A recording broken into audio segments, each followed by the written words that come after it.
J'aimerais qu'on regarde cette image d'une réunion autour de François Hollande, tard hier soir à la Maison de l'Amérique latine. On vous devine, à la gauche de François Hollande, il y a aussi Michel Sapin. L'ambiance a l'air d'être, disons, solennelle.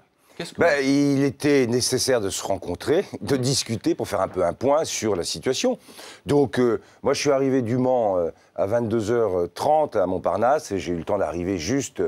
Et donc, il y avait cette réunion qui était en train de se dérouler. Donc, je l'ai prise en cours. Un peu fermée, déçu par ce score, franchement. Mais non! D'abord, ce score nous met en tête. Je pense même que sur les résultats, entre 38,8 et 39,5, j'attendrai jusque... Peut-être 40 alors.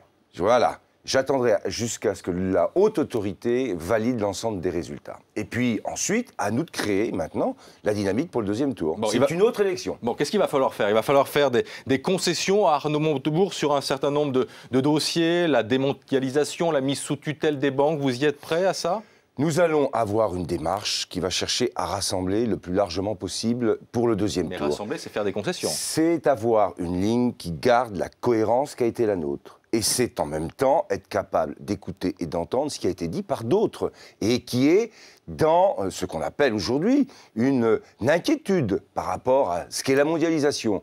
Personne ne peut penser qu'il ne va pas falloir apporter des réponses à cette question. Deuxièmement, la question de l'Europe. La taxe sur les flux financiers sera au cœur du débat que portera François dans ce deuxième tour. Donc vous dites en substance que François Hollande va devoir se gauchir un peu par rapport à sa campagne de premier tour? Je dis qu'en substance, il va falloir faire une campagne et il va falloir garder la cohérence qui était la nôtre. J'indique d'ailleurs que cette taxe sur les flux financiers, elle était dans notre programme, mais qu'il va falloir mettre l'accent sur les choses sur lesquelles chacun a pu regarder et voir que le premier tour donne des indications.